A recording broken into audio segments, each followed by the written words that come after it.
Assalamualaikum warahmatullahi wabarakatuh. Apa kabar anak-anak ibu semuanya? Mudah-mudahan kalian dalam keadaan sehat walafiat. Amin ya robbal alamin. Hari ini kembali lagi kita belajar tematik bersama Bu Anggi. Kita masuk ke subtema 3, ayo selamatkan hewan dan tumbuhan. Kalian boleh buka buku tematik Erlangganya halaman 77. Hari ini kita akan belajar yang pertama, membuat kesimpulan berdasarkan teks laporan pengamatan yang dibaca. Kedua, menjelaskan cara pelestarian hewan di lingkungan sekitar.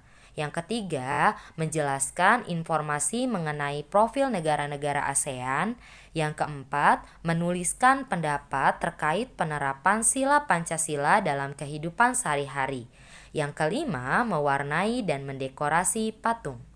Sikap yang dikembangkan pada pembelajaran kali ini adalah yang pertama disiplin, kedua peduli, dan yang ketiga tanggung jawab. Baiklah anak-anak ibu semuanya, ayo kita mulai pembelajaran hari ini dengan semangat. Apakah ada kebun binatang di tempat tinggalmu? Apakah kamu pernah berkunjung ke sana?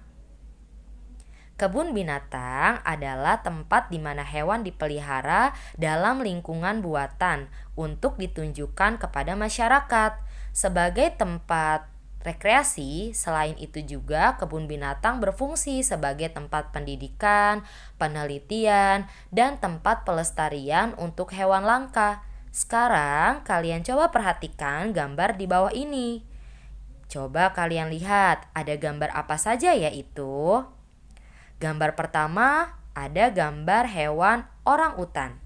Dan gambar yang kedua ada hewan badak bercula satu. Nah, kedua hewan ini merupakan jenis hewan langka Indonesia dan dilindungi agar tidak punah. Kira-kira apa ya penyebab hewan-hewan menjadi langka? Nah, salah satu penyebab hewan dan tumbuhan menjadi langka adalah karena adanya kerusakan habitat. Salah satu hewan yang populasinya semakin menurun adalah badak. Sekarang kita coba yuk simak teks laporan pengamatan yang ada di buku tematik Erlangga 6A halaman 78 sampai 79 dengan seksama. Sudah dibuka bukunya? Ya, sekarang sama-sama dibaca ya. Ibu bacakan, kalian simak. Badak hewan langka yang dilindungi. Badak merupakan salah satu hewan yang saat ini terancam punah karena banyaknya perburuan liar yang dilakukan oleh manusia. Bentuk adaptasi badak dari pemangsa adalah memiliki kulit yang keras seperti baju besi serta culanya yang tajam dan keras. Cula merupakan tulang yang tumbuh menyerupai tanduk pada hidung atau moncongnya. Cula badak sangat keras, tetapi sebenarnya cula itu terbuat dari bahan yang sama dengan rambut. Di Indonesia terdapat dua jenis badak, yaitu badak Jawa dan badak Sumatera. Badak Jawa merupakan badak mamalia yang hanya hidup di Pulau Jawa. Badak Jawa sering juga disebut badak bercula satu karena hewan tersebut mempunyai satu cula. Berbeda dengan badak Jawa, badak Sumatera merupakan jenis badak yang hanya hidup di Pulau Sumatera.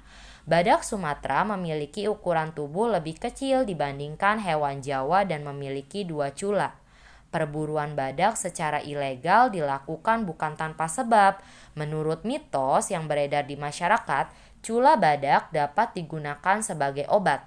Padahal hal itu belum terbukti secara ilmiah.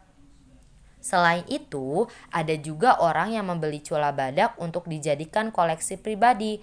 Menurut data dari WWF atau World Wide Fund for Nature, populasi badak bercula satu diperkirakan saat ini hanya tersisa 50 ekor dan kurang dari 300 ekor untuk badak Sumatera. Jumlah itu juga dapat berkurang lagi jika habitat badak terus diubah menjadi lahan perkebunan atau persawahan. Dengan demikian, kita harus melestarikan hewan tersebut. Kita dapat membantu menjaga kelestarian badak dengan cara menjaga lingkungan dan tidak membeli produk-produk yang terbuat dari anggota tubuh badak. Ini diambil dari sumber ESPS IPA 6 KTSP Ensiklopedia Mini.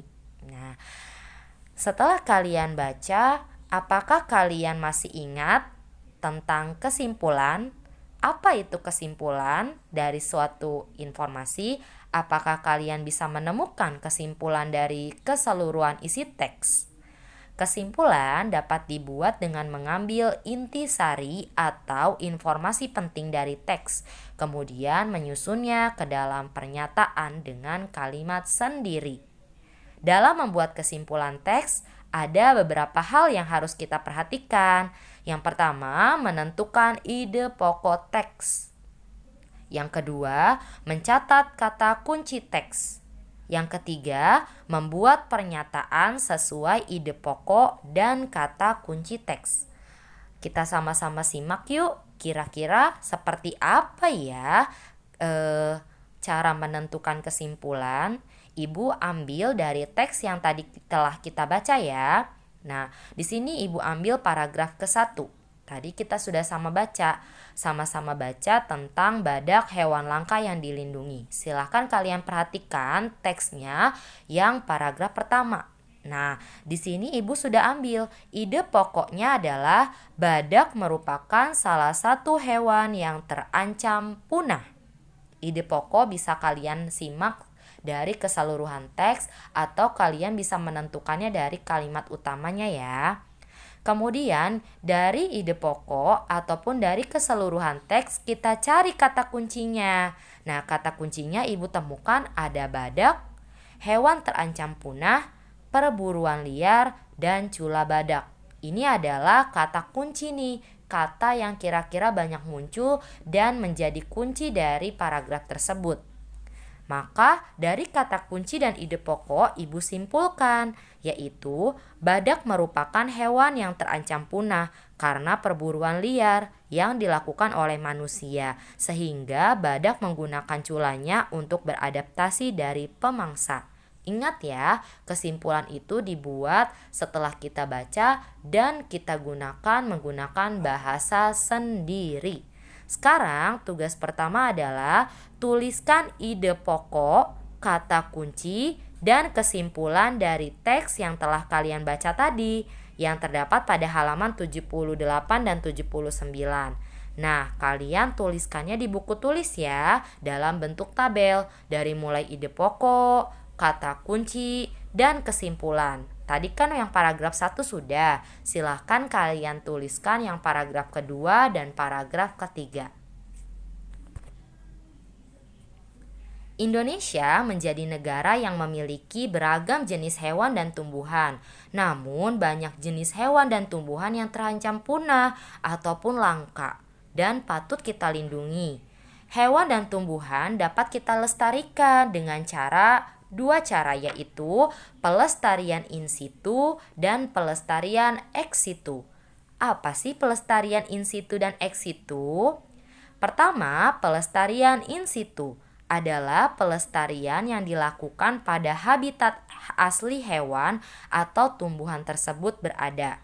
Contoh yaitu suaka marga satwa, hutan lindung, dan taman nasional. Sedangkan yang kedua, pelestarian ex situ adalah pelestarian yang dilakukan di luar habitat aslinya. Contohnya, kebun botani atau kebun raya, taman safari, kebun binatang, dan penangkaran. Mari kita lihat contoh pelestarian in situ. Tadi, pelestarian in situ adalah yang terdapat atau dilakukan di habitat aslinya. Ini Ibu sudah punya contoh. Salah satunya Taman Marga Satwa Muara Angke. Kemudian ada di sini tamannya, ada hutan lindungnya. Hutan lindungnya adalah di Bung Hatta, Tahura Bung Hatta. Dan ada taman nasionalnya yang kita miliki di Banten, yaitu Taman Nasional Ujung Kulon. Kemudian kita simak contoh pelestarian ex situ apa saja. Di sini ada Kebun Raya Bogor, ada Taman Safari di Bogor juga, ada Taman Marga Satwa Ragunan. Siapa yang pernah ke Ragunan? Kemudian di sini juga ada penangkaran penyu yang ada di Banyuwangi, namanya Pantai Sukamade. Kalau kalian main ke sana jangan lupa untuk melihatnya ya. Kemudian di sini di tempat pelestarian ex situ biasanya dilakukan kultur jaringan. Nah, terhadap tumbuhan yang akan dilestarikan. Apa sih kultur jaringan itu? Kultur jaringan adalah metode perbanyakan tumbuhan yang dilakukan di laboratorium.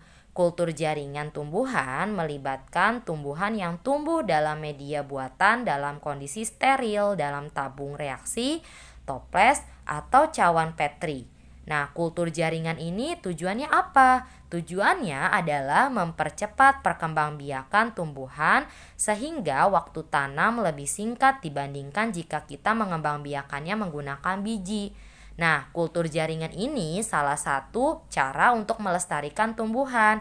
Kalian boleh simak, ada di halaman 94 buku tematik kalian. Nah, metode kultur jaringan itu Ibu sudah sajikan gambar. Pertama, bagian tumbuhan, misalnya kita ambilnya dari tangkai daun ya, lihat gambarnya. Kita ambil dari tangkai daun. Kemudian bagian tangkai daunnya itu bagian tangkai daun ditumbuhkan pada medium khusus yang mengandung zat hara yang diperlukan tumbuhan. Pada wadahnya tuh seperti toples ya. Kemudian yang ketiga, wadah yang berisi kultur jaringan tumbuhan ditempatkan di laboratorium. Dan akhirnya yang keempat, tumbuhan baru bisa dipindahkan dalam bentuk pot yang berisi tanah. Seperti pada gambar ya. Nah, tumbuhan itu memiliki peranan penting ternyata bagi manusia. Salah satunya adalah sebagai penghasil oksigen yang dibutuhkan oleh makhluk hidup. Mau manusia, hewan, tumbuhan, itu semua memerlukan penghasil oksigen, terutama tumbuhan ya. Namun terkadang manusia kurang menyadari akan pentingnya tumbuhan bagi kehidupan kita. Maka dari itu, untuk menyadarkannya orang-orang membuat poster secara menarik. Nah, tugas kedua kalian adalah ayo membuat poster seperti contoh di halaman 94 buku tematik Erlangga 6A. Di sini juga di slide Ibu sudah contohkan nih, ada bentuk poster. Nah, 2 poster ya. Nah, posternya ini kalian silahkan gambar di gambarnya di buku gambar, atau kalian juga bisa gambarnya di kertas A4. Kemudian kalian warnai ya, boleh pakai spidol, boleh pakai pensil warna atau krayon. Yang jelas tentang peduli lingkungan. Jangan lupa untuk difotokan ya ke Ibu. Salah satu tujuan dari pelestarian hewan dan tumbuhan adalah kita menjaga keseimbangan ekosistem agar kehidupan di muka bumi ini tetap berjalan dengan baik. Nah, manfaat dari pelestarian ini bukan hanya dirasakan oleh masyarakat Indonesia, tapi juga masyarakat dunia. Seperti yang kita tahu, Indonesia itu adalah salah satu anggota ASEAN, ya. Latar belakangnya apa sih terbentuknya ASEAN itu? Nah, satu, sama-sama berada di kawasan Asia Tenggara. Yang kedua, rasa senasib sepenanggungan sebagai negara yang pernah dijajah, kecuali negara Thailand. Yang ketiga, persamaan atas dasar kebudayaan. Yang keempat, persamaan kepentingan di berbagai bidang. Dan yang kelima, persamaan di bidang ekonomi. Nah, kalian kemarin sudah menjelaskan profil negara-negara yang kalian sudah buat. Ibu contohkan di sini ada negara Indonesia. Siapa yang kemarin kebagiannya negara Indonesia? Nah, Ibu akan jelaskan ya. Indonesia memiliki ibu kota yaitu Jakarta. Sistem pemerintahannya republik. Kepala negaranya adalah presiden. Kepala pemerintahannya pun sama, presiden. Hari kemerdekaan Indonesia yaitu 17 Agustus 1945. Nah, sebentar lagi adalah hari kemerdekaan Indonesia. Apa yang sudah kalian berikan untuk Indonesia? Nah, apa saja yang sudah kalian siapkan untuk merayakan kemerdekaan Indonesia? Nah, kemudian bahasa nasional kita adalah Indonesia. Mata uangnya rupiah. Lagu kebangsaannya Indonesia Raya. Semboyannya Bhinneka Tunggal Ika, artinya berbeda-beda tetapi kita tetap satu. Nah, di sini ada bendera Indonesia warnanya merah dan putih. Sudah belum kalian pasang bendera merah putihnya untuk menyambut 17 Agustus kali ini? Jangan lupa ya untuk pasang bendera di depan rumah kalian.